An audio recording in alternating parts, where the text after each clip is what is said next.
Presidendi valimiseks Riigikogus on vaja tal 68 poolthäält, mis tähendab, et ei piisa ei koalitsioonist ega opositsioonist, vaid 2 poolt peavad omavahel koostööd tegema. Et see protsess saab olema pikk, aga uskuge mind, see saab olema huvitav nii meile kui teile.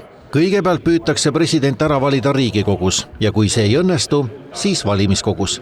Homme võetakse vastu muudatused, kandidaatide esitamine on senisest varem ja neil on aega end tutvustada, aga läbi kukkus opositsioonierakondade soov, et Riigikogust ja omavalitsuste esindajatest koosnev valimiskogu kallutatakse senisest rohkem omavalitsuste poole.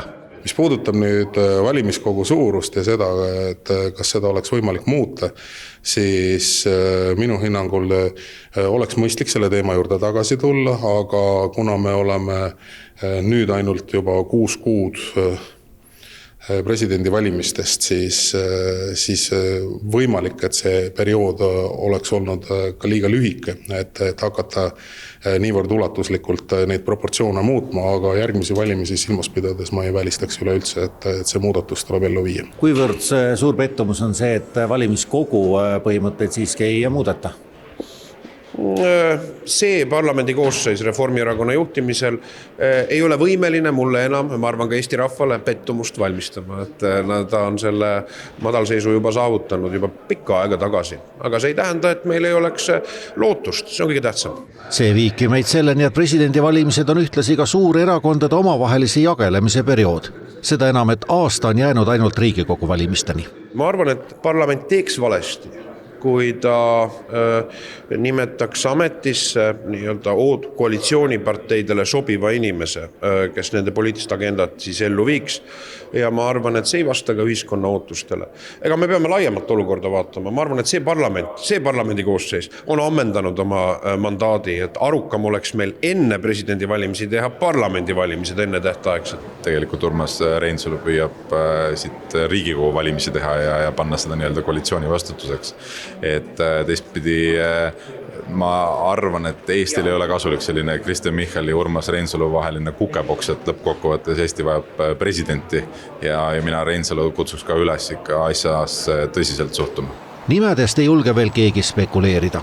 Viimaste kordade ajalugu näitab, et kes ise väga esile tükib või on kellegi poolt liiga vara välja käidud, siis too kandidaat lastakse moraalselt auklikuks enne, kui Kadrioru loss silmapiirilgi paistma hakkab. Kuivõrd see presidendi otsimine on mõnes mõttes mäng noateral, et keegi jumala eest ei solvuks erakonna juhtidest või võimalikest kandidaatidest?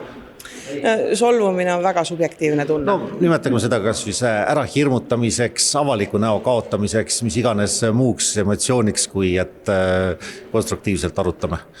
No, ma loodan siiski see, et täna see siukse ühise protsessi alustamine, mis oli hommikul, oli meil väga hea kohtumine kõikide fraktsioonidega.